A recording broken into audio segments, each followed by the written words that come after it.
Russian Federation Vladimir Vladimirovich Putin. Lao People's Democratic Republic Songsai Siphandon.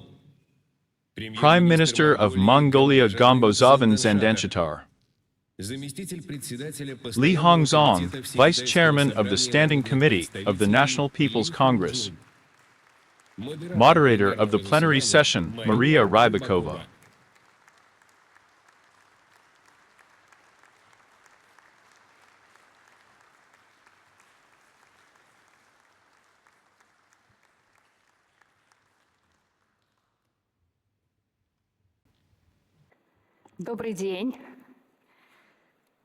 Good afternoon, distinguished guests, Vladimir Vladimirovich. Good afternoon, forum participants, the audience in the hall, those early risers who woke up in the western part of our country to watch our plenary session. Of course, the speeches of the distinguished guests are waiting for us ahead, but at the very beginning, I would like to pull the blanket over my side a little. Vladimir Vladimirovich, do you mind to steal a few minutes to explain a little?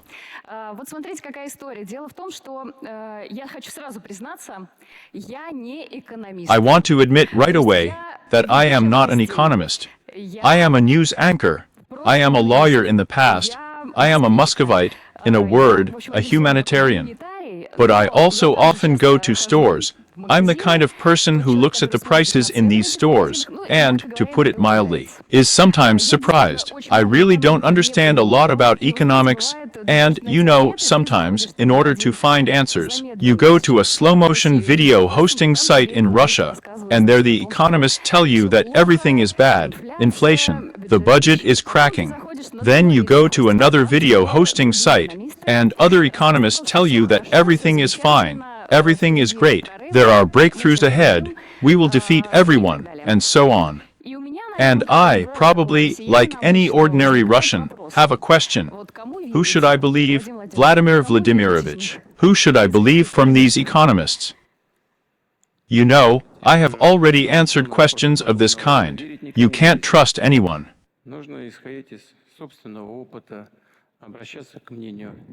You need to start from your own experience, turn to the opinion of not just those people who are happy to surf the internet and express their point of view, turn to the opinion of experts. If there is a desire to deeply understand the issue that interests you, I won't tell you anything revolutionary. But if you look at the opinions of really experts, they are different, and the questions you're asking actually only seem simple on the surface. You mentioned the prices. Price increases are like inflation. The central bank is struggling with this inflation and is trying to return to the known and necessary indicators, no more than 4–5%. But this is due to the high key rate, which raises questions for those who are engaged in real production. And for sure many sitting here in the hall will say, yes, this is an outrage, it is impossible, the key rate needs to be sharply reduced, but then prices will rise. In general, the only thing I can say is that I want to assure you that the Russian financial authorities, the government of the Russian Federation, and the central bank behave professionally. I would like to emphasize that we have always assumed that a stable macroeconomic policy is the basic condition for the development of the Russian economy and, consequently, the social sphere.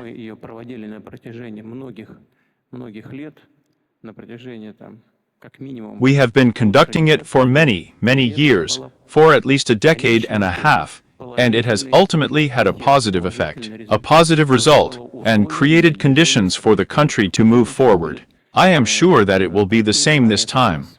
Thank you very much. Maybe I got off to a slightly muddled start, but probably the most important thing I wanted to say now is that I want to talk about economics today, you know, not in such highbrow economic forms, not about institutional economics, but about economics which is probably understandable and important to ordinary people. to a resident of Vladivostok, an ordinary family that interests me and people like me. Let me quickly tell you how everything will happen now, on what principle it will be built. The format, I think, is familiar to everyone here. First, we will have the official part. These are speeches by distinguished guests, Vladimir Vladimirovich. And then we'll move on to the Q&A section. I really want to hope that this will be a discussion.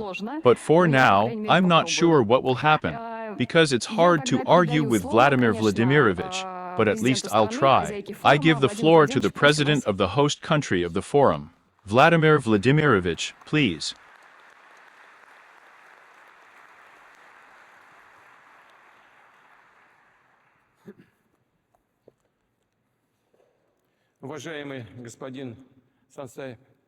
Dear Mr. Songsai Siphandon, dear Mr. Zandanshatar, dear Mr. Li Hongzhong, ladies and gentlemen. I would like to address the Russian part of the audience now, and ask you to welcome all our foreign guests.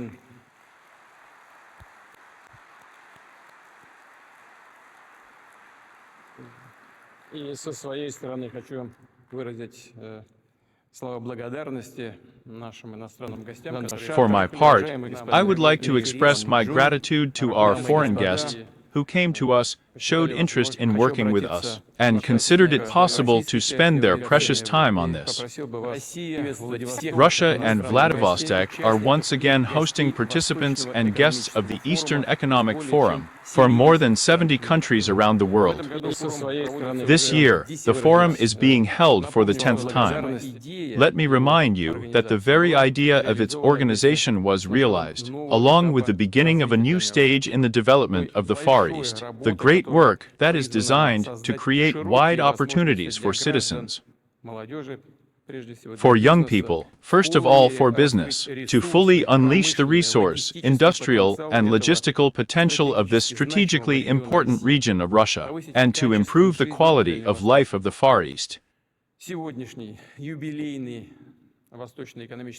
Anniversary Eastern Economic Forum is not only an occasion to summarize some of the results of the joint actions of government authorities and entrepreneurs, public associations, but also to outline further steps in our long-term plans in the Far East, to increase its role both in the domestic economy and in the system of international relations, primarily in the dynamically growing Asia-Pacific region.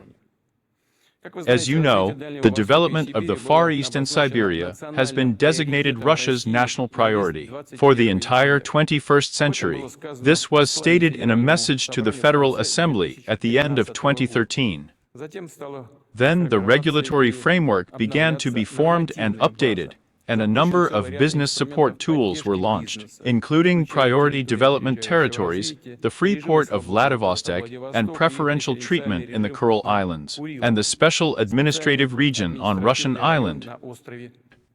Large-scale plans have been launched to strengthen transport, energy, and communal infrastructure.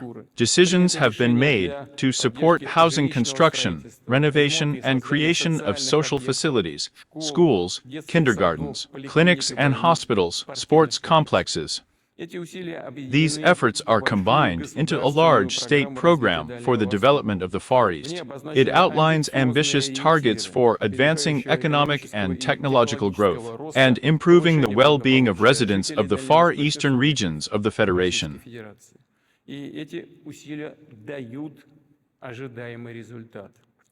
And these efforts are yielding the expected results. Over the past years, the Far East has taken a leading position in many key indicators, primarily economic ones, outpacing the national pace.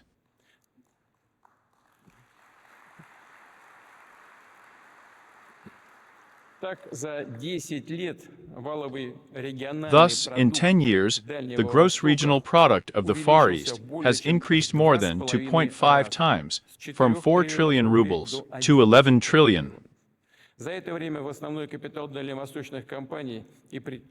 During this time, 20 trillion rubles have been invested in the fixed assets of Far Eastern companies and enterprises. A quarter of them are invested in projects with state support in such industries as mining, petrochemical, construction, and so on.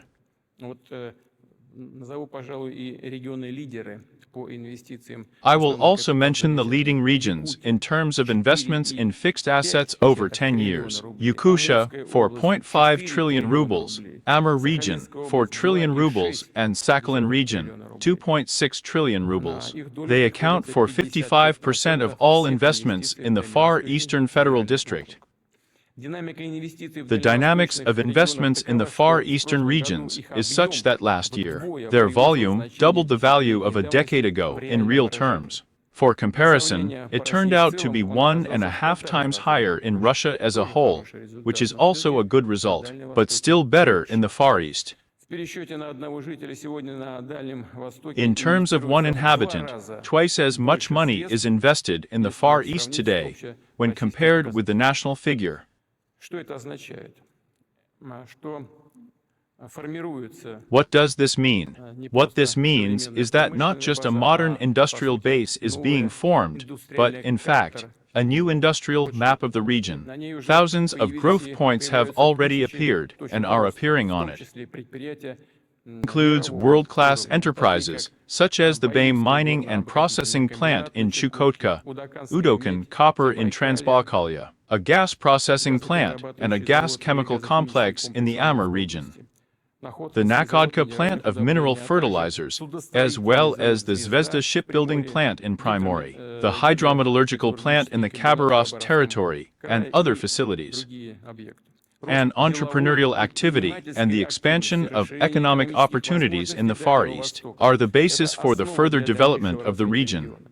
И важно сохранить And it устойчивую is динамику в important to его maintain stable традиционных dynamics отраслях in its по тем traditional направлениям, industries, которые in those уже, areas that have называется, already, as they пошли в say, рост. started to grow, Развивать to develop инфраструктурные infrastructural and логистические связи, logistical ties, to обеспечивать ensure a надежное reliable снабжение supply of доступной affordable чистой and clean энергии energy, и, and, конечно, of course, ресурсов. resources. Отмечу, что I сырьевая would база like to Дальнего note that the Востока, raw добыча material полезных base of the ископаемых в Far East регионе and mining in the расширяется. region are Так, добыча expanding. угля и For золота example, в coal and gold регионе за production in the 10 лет region выросли has increased почти в almost 1.7 1,7 times раза, in 10 в том years. числе благодаря заявительному In принципу particular, thanks to the лицензирования нефти, declarative principle of который subsurface позволил более licensing, активно which made it привлечь possible to частный more капитал actively в attract private capital геологоразведку, into кратно geological увеличить exploration, to количество multiply the number of открытий discoveries новых of new месторождений, deposits, включая такие including крупные, such как large ones золото-медное as the месторождение Lugokan gold and copper Лудокан deposit в in Забайкалье и Transbaikalia and the Roman золото-серебряное gold and месторождение silver deposit in Yakutia. Отдельно затрону тему I will редких also и touch on the редкоземельных topic of металлов, rare которые and rare earth применяются в metals,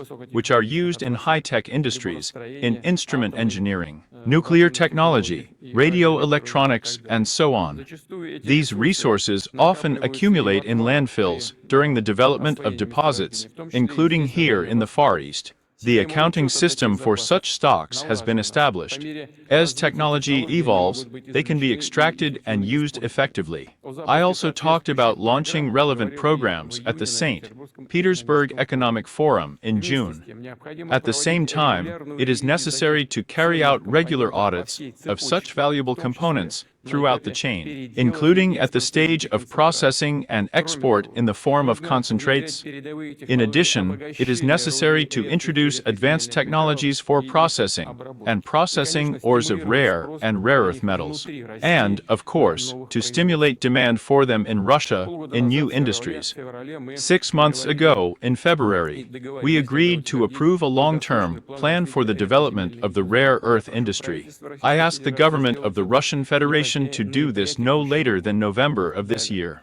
Further, just before the plenary session, a meeting on the energy sector of the Far East was held.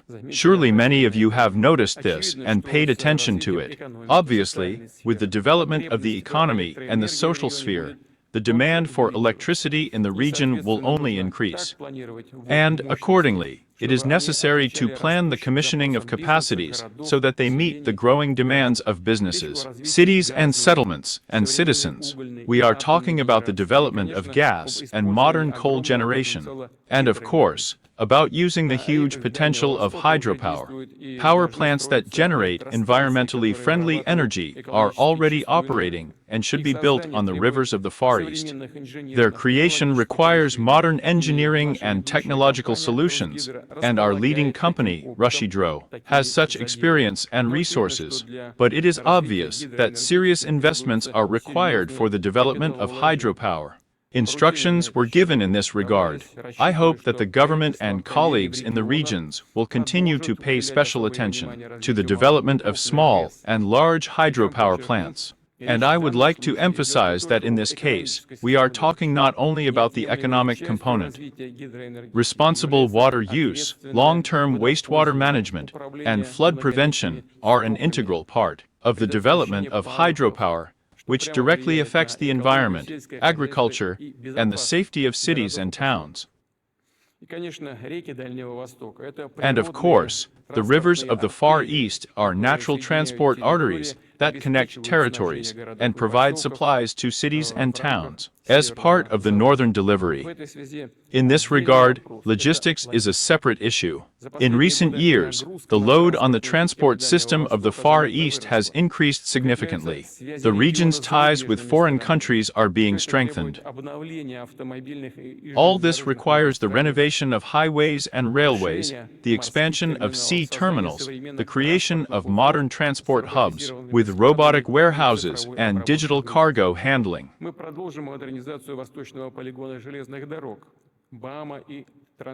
We will continue to modernize the eastern landfill of the BAM and Transsib railways. In 2032, their carrying capacity should be 1.5 times higher than at the beginning of this year. It is necessary to further expand railway approaches to the seaports of the Far East, which are developing dynamically, primarily at the expense of private investors.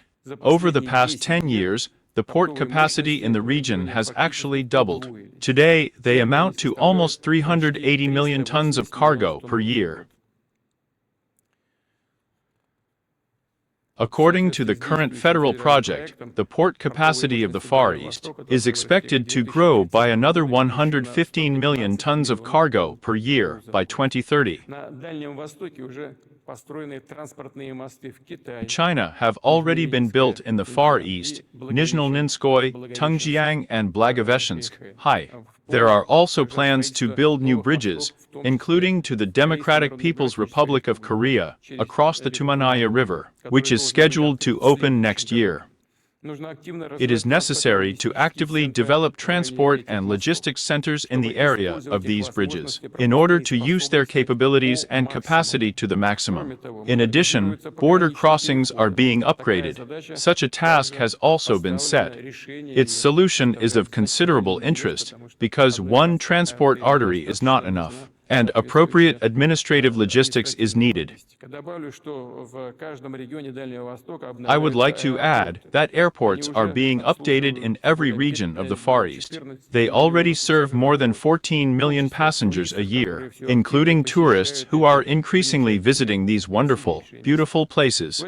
In this regard, I would like to note the initiative of VEB Corporation. Master plans have been prepared for the development of 12 new all-season resorts in Primorye, Sakhalin, and Kamchatka, which will allow for almost doubling the number of tourists who come to these regions within 10 years. In this regard, I would like to note such significant events as the restoration of flights between Vladivostok and Pyongyang after the COVID pandemic, as well as the launch of direct flights between the capitals of Russia and the Democratic People's Republic of Korea. The flight on this route took place at the end of July. A month earlier, non-stop railcars resumed running between Moscow and Pyongyang. I am confident that these decisions will serve to further bring our countries closer and establish stronger ties.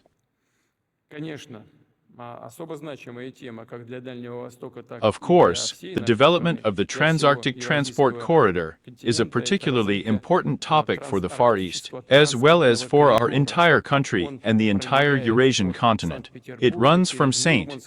Petersburg through Murmansk, Arkhangelsk, and the Northern Sea route to Vladivostok.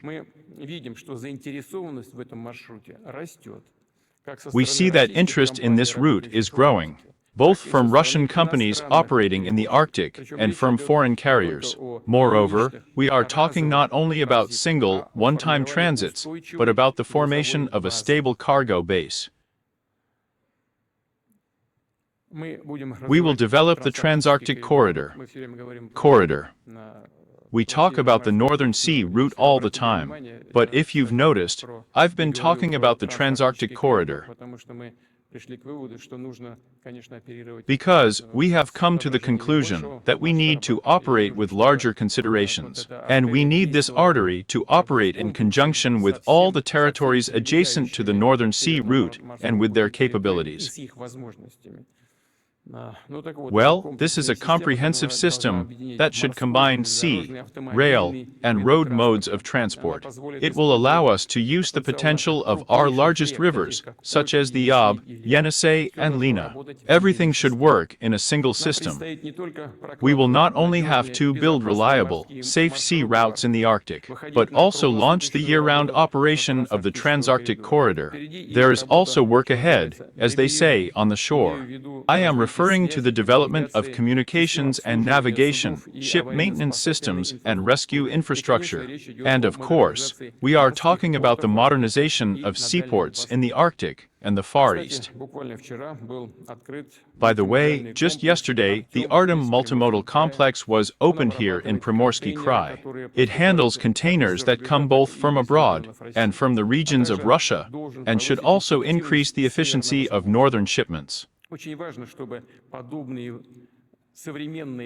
It is very important that such modern transport and logistics centers in our country develop, so that there are more and more of them, so that cargo delivery and handling take place faster and more efficiently. And I emphasize, it is at such points, in logistics complexes, that it is important to apply advanced, including unmanned technologies. Further, the Transarctic Corridor should work primarily in the interests of the national economy and our regions of the Far East, Siberia, and the Arctic. Take into account the cooperation between them and open up new business opportunities. And here, I would like to emphasize two potentially significant areas of development. Modern shipbuilding centers. They will have to produce the entire line of vessels to operate on the route, from tugboats and supply vessels to bulk carriers and ice-class gas carriers, as well as heavy-duty icebreakers. And the second, in order to increase the efficiency and stability of the Transarctic Corridor, it is necessary to open direct access to cargoes from Siberia and the Urals to the Arctic Sea routes.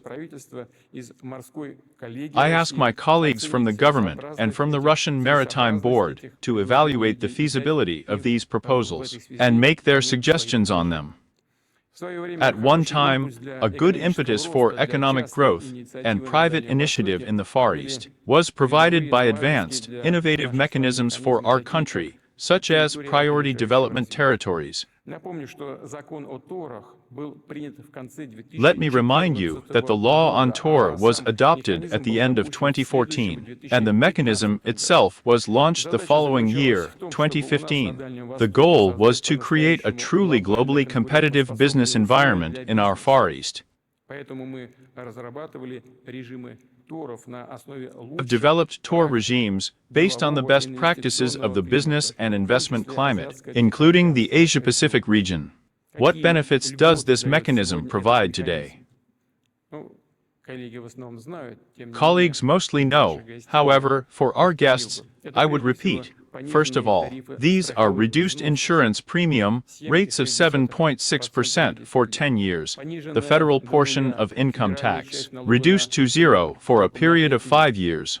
The reduced regional part of this tax, in the first 5 years it ranges from 0 to 5%, and in the next 5 years, 10%, preferential tax rate on mining. In addition, the TOR provides for a procedure for a free customs zone, as well as reimbursement of part of infrastructure costs, and preferential business loans. Why am I going into so much detail about the terms of the Torah? Because they are unique for business, and not only for our country, but also for many other countries, for our colleagues and friends from other countries. The Torah tool has proven its effectiveness, helped launch many investment projects, and systematically support entrepreneurs and companies at the most important stage, during construction, production setup, and reaching design capacity. 18 priority development territories have been created in the Far East. They employ more than 300 residents, who have invested almost 4 trillion rubles, and created 95,000 new jobs. More than once, the government has decided to expand the boundaries of specific areas for new projects. Now, taking into account the accumulated successful experience, I propose to take a cardinal step, namely, to launch it seamlessly while maintaining conditions for existing investors. I would like to emphasize that there is a single preferential treatment for businesses throughout the Far East and the Arctic, and this must be done from January 1st, 2027.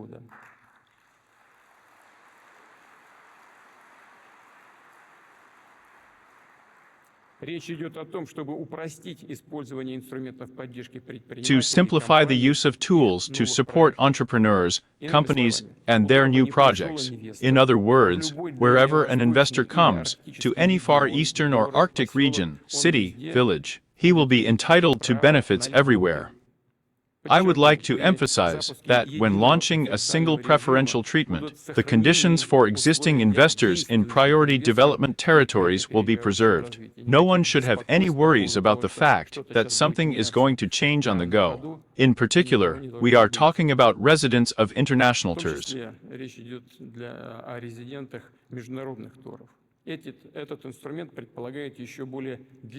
Tool assumes even longer income tax benefits, and the so-called grandfather clause.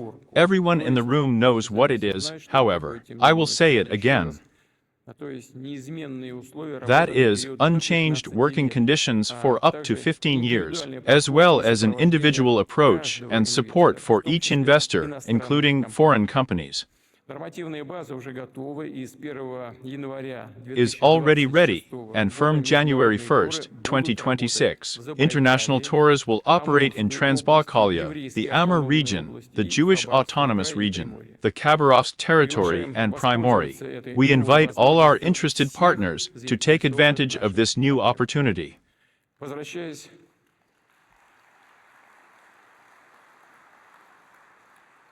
To the single preferential treatment for the Far East, I would like to note the following.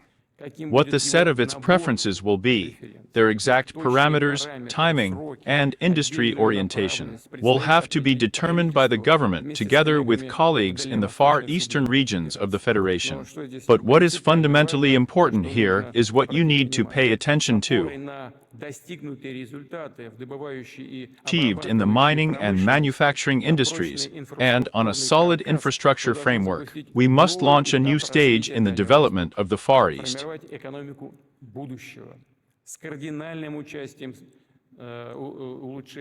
To shape the economy of the future, with a drastic improvement of the environment for living in cities and towns, with the training of in-demand professional personnel, with high-tech projects. Speaking is the essence of the new stage. It is necessary to make the territory of the entire Far East a territory where high-tech projects will develop. I think that's understandable, but still, such a huge territory with a small population and large spaces, there is something to load people with. And it is necessary to develop these spaces using modern methods. We have already launched national projects to ensure the country's technological leadership. Based on each of them, I ask the government to prepare and approve an appropriate development program for the Far East and the Arctic by the end of the year.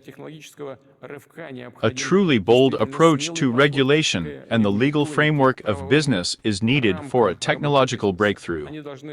They should give a green light to innovations, stimulate the development of breakthrough solutions, and their implementation in pilot, and then in mass production in the social sphere and in everyday life. For example, an experimental legal regime is already in effect on Sakhalin. It allows for an accelerated rollout of unmanned technologies. I ask the government to create conditions for their widespread use on farmland, in nature conservation and environmental management, at production and logistics sites. Why not develop self-employment in such spaces? There are no such threats that can develop in densely populated areas of the country, and life itself requires the use of such technologies. For example, forest fires occur hundreds of kilometers away from those centers from which it is possible to respond to these fires.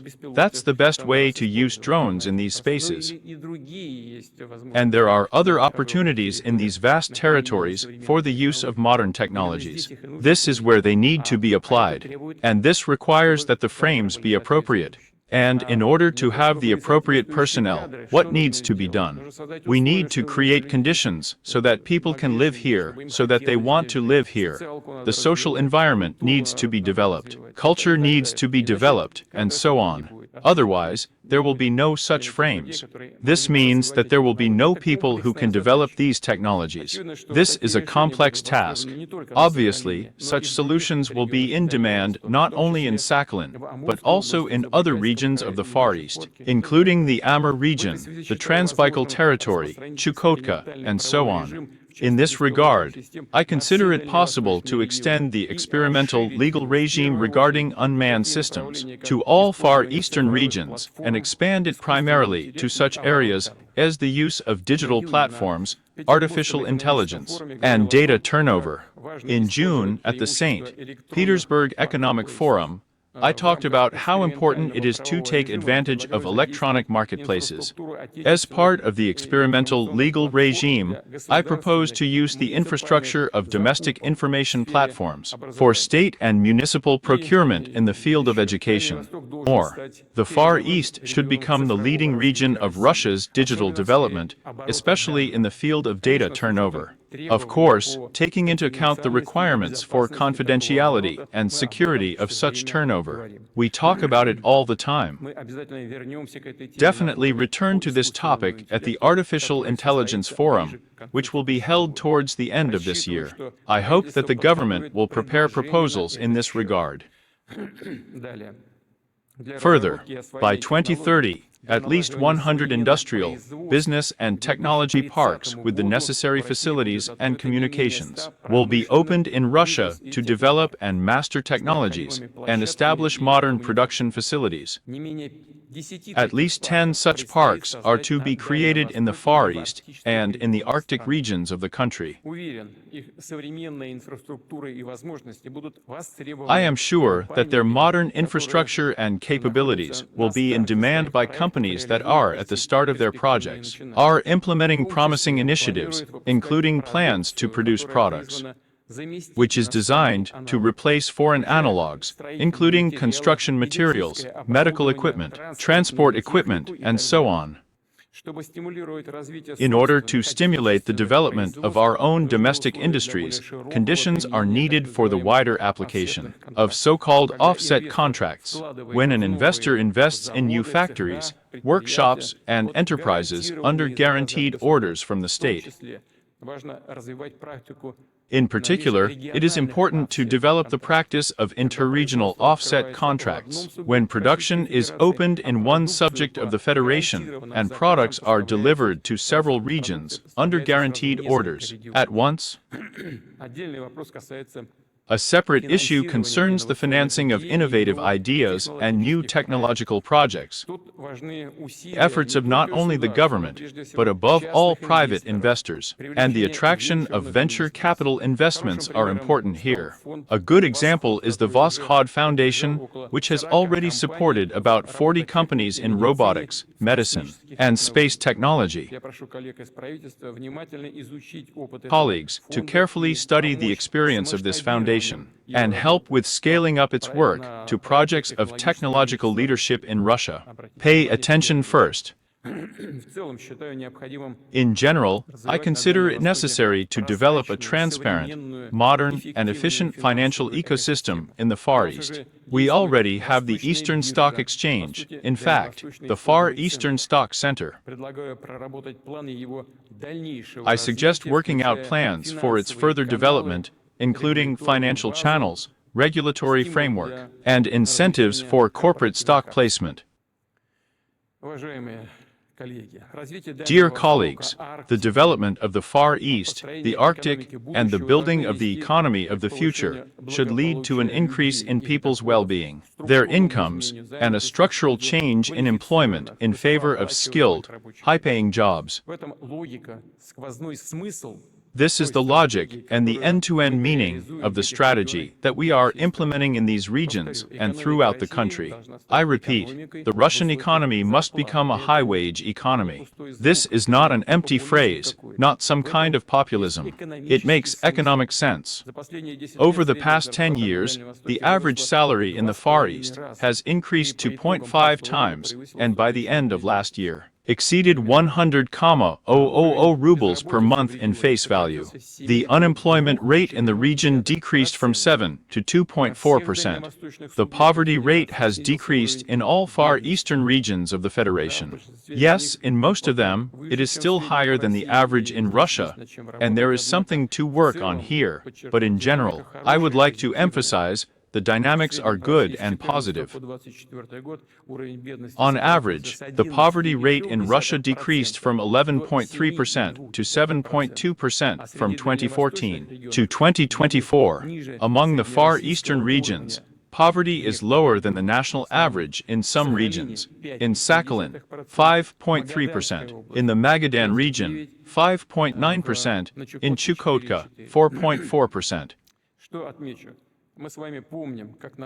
I would like to note that you and I remember how, against the background of problems and difficulties in the economy and social sphere, people began to leave the Far East at the end of the last century.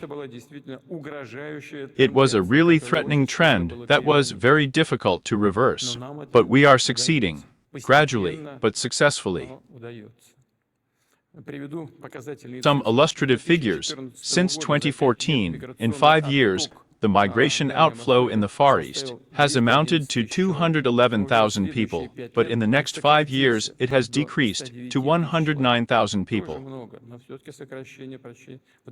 It's also a lot, but the reduction is almost 2 times. Moreover, in 2024, for the first time, there was a migration influx, small, but still, 24,000 people. Yes, not so much yet, but the very fact of the trend change has already become a serious achievement.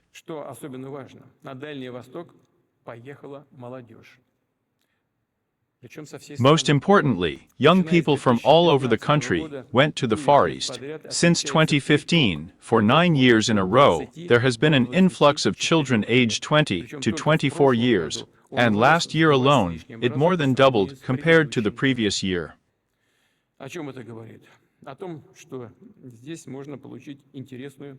What does this mean? That you can get an interesting profession here, find a well-paid job, settle down, solve housing issues, create a family, raise children. That it is in the Far East that the future of our country is being created. Young people feel it, see it, and react accordingly. We will continue to develop the system of secondary and higher education in the region. We will constantly adjust it to the personnel needs of enterprises and organizations, and take into account the forecast of the labor market with the development of new, promising areas of the economy. We have already agreed to open university campuses in Yuzhno-Sakhalinsk and Petropavlovsk-Kamchatsky, in Yakutsk and Khabarovsk, in Blagoveshchensk, Ulanud, and Chita, to build the second stage of the Far Eastern Federal University campus, with world-class campuses in the Arctic, Murmansk, and Arkhangelsk. In short, we will create all the conditions for obtaining high-quality, modern knowledge. условий соответствующих. Of course, it is important to support not only those who are going to come to the region, but also those who were born here, live, work, and make the Far East, and therefore the whole of Russia, stronger and more successful with their own hands. It is necessary to achieve a steady increase in the quality of life of Far Easterners and their families. This is a key, crucial issue, which is the foundation for shaping the economy of the future. In terms of housing affordability, the state of the urban environment, ecology, and the social sphere, the Far Eastern regions should reach a level above the national average over the next decade. As you know, master plans have been drawn up for 22 Far Eastern cities and agglomerations for this purpose. They include the tasks of economic development of settlement. They are designed to create a modern, truly comfortable living environment with the renovation of housing and communal infrastructure, the improvement of public spaces, parks, boulevards, playgrounds and sports grounds, and the modernization of the social sphere. Master plans are already being implemented.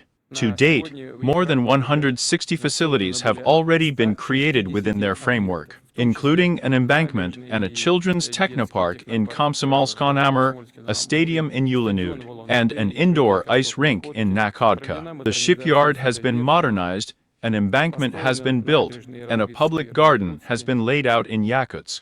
The construction of the Kamchatka Regional Hospital has been completed. Of course, the successful implementation of master plans depends on how well local cooperation is established, including how well aspects of urban agglomerations management are taken into account, which covers several municipalities at once. I ask the government, together with colleagues in the regions, to pilot the mechanisms of such interaction in the Vladivostok urban agglomeration. And then, based on the experience gained, by 2030, they will be fixed in the regulatory field. By the end of this decade, more than 600 facilities will be commissioned as part of the Far Eastern and Arctic master plans. It is important to use advanced solutions in their creation, both in design and construction. Further, to finance the master plans, we have agreed to form special sections in national projects, specifically dedicated to the Far East and the Arctic, and also to allocate 5% of the expenses of relevant state programs in the social sphere, infrastructure, and so on, to the master plan events.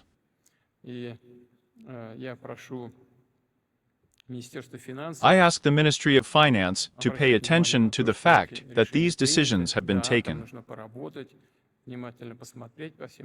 Yes, you need to work there, carefully look at all these programs. But I ask you to send 5% here unconditionally and solve the tasks facing the region. In addition, at the last forum, he instructed to allocate a separate limit of Treasury infrastructure loans for master plans for cities in the Far East and the Arctic. By 2030, 100 billion rubles will be allocated for these purposes, primarily for the construction and renovation of infrastructure. Such projects from the regions are already being selected locally and studied by the government. I would like to emphasize that resources for them are allocated to the Far Eastern regions in addition to the existing tools of the so-called infrastructure menu. These are funds from the National Welfare Fund, the issue of infrastructure bonds, and financing under the federal projects modernization of communal infrastructure and housing. All this is an important contribution to the development of housing construction in the Far East, and to increasing housing affordability for families in the Far East. If 2.9 million square meters of housing were commissioned in the region in 2015, then last year, it was already 4.7 million. The mechanism of the Far Eastern Quarter, with benefits for developers, played a role here. And of course, the program of the Far Eastern and Arctic mortgages, with a low rate of 2%, which initially covered young families, families with children, participants in the Far Eastern and Arctic hectare programs. Этой ипотечной программе уже выдано По этой ипотечной программе уже выдано более 160 More than 165,000 loans have already been issued under this mortgage program. We extended it until 2030, extended it to participants in a special military operation, employees of defense industry enterprises, doctors, as well as education workers. Certain age restrictions were also applied to these categories.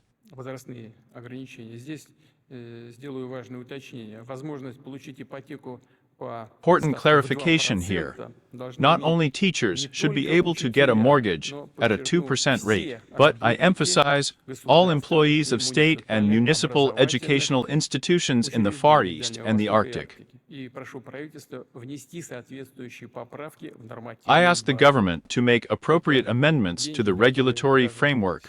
This is money that is quite affordable even in today's conditions. Please do it.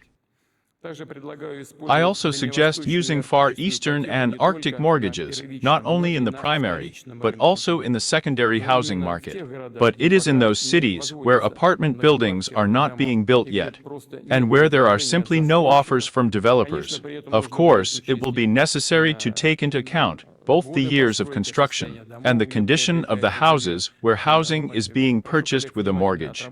I ask my colleagues to work on this topic carefully. We have already talked about this in relation to other regions. In the secondary market, in any case, it is definitely necessary to allow this work according to these preferential standards. Well, if no new housing is being built there, what should I do?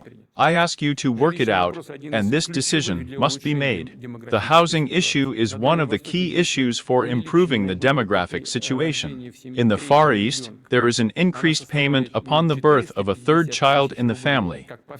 It is not 450,000 rubles, as in the whole country, but 1 million rubles, and this is justified. All this combined gives the result that I just mentioned. Young people are coming here. First, such a support tool was introduced in primary, and then in 7 more regions. And now the birth rate of the third and subsequent children in families of the Far East is about a quarter higher than the average in Russia. This is also an indicator. Since this payment of 1 million rubles is used to pay off a mortgage loan, I consider it right to make the Far Eastern and Arctic mortgages available to all families in the region who raise 3 or more children. I would like to emphasize, for all large families, regardless of the age of the parents, we had a 35-year age limit there. But now women give birth at 35, 40, and more. God grant you good health. The more babies we have, the better.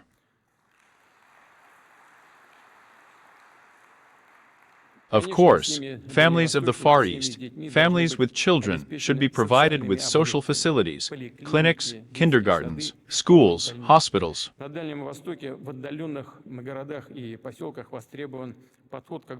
In the Far East, in remote cities and towns, an approach is in demand when such facilities are built at the expense of a business, or rather a strategic partner who implements large-scale investment projects and conducts large-scale production in a particular locality. Last year, we agreed to create such a convenient mechanism so that businesses could use their own funds to build social facilities at the first stage when building an enterprise, social facilities in parallel, and transfer them to the region or municipality, but with reimbursement of their costs. How about a refund? Through deductions from future taxes at an operating enterprise. I would like to draw the government's attention to the need to work with the VEB Corporation, Russian Federation, Igor Ivanovich. I would like to draw your attention to this, to launch this tool widely. This includes using the budget resources allocated for the investment tax deduction, and, of course, actively use the institution of public-private partnerships and concessions. In this regard, I look forward to VEB's active participation in further improving the mechanisms of concessions, referring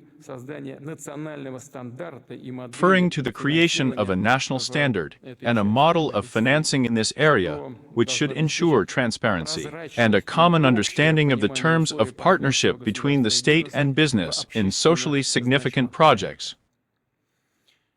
Механизм простой, ничего здесь сложного нет. Ну и не такая уж будет большая нагрузка на бюджет, вполне реализуемые вещи. Dear colleagues, the Russian Far East and the Asia-Pacific region as a whole are territories of dynamic change and rapid development. And we must maintain a high rate of positive change, improve the structure of the domestic economy, increase the technological efficiency of all spheres of life, and use resources more efficiently. The production, logistics, and scientific potential of our Far Eastern regions and the country as a whole. To do this, you need to actively try and widely implement bold, innovative solutions. In the regulatory framework, in the business environment, in solving the tasks that determine the quality of life of our citizens. We need to reflect all this and do it in a timely manner. Such approaches have already proven themselves here in the Far East and in the Arctic. We will continue to develop them, adjust them to the needs of people, to the needs of businesses and regions, to ensure the national interests of Russia. Of course, a systematic, integrated approach is important in this work, as well as the ability to look ahead, see prospects, set big goals, and calculate plans to achieve them. Therefore, following the results of this forum, I ask the government to approve a long-term development strategy for the Far Eastern Federal District until 2036. I ask you to do this within a year. There is a lot of work going on here in the Far East and the Arctic, and there is a lot to be done. And I would like to emphasize, especially to our foreign friends, that we, dear colleagues, are open to anyone who is willing to participate in this work. Thank you for your attention. Thank you.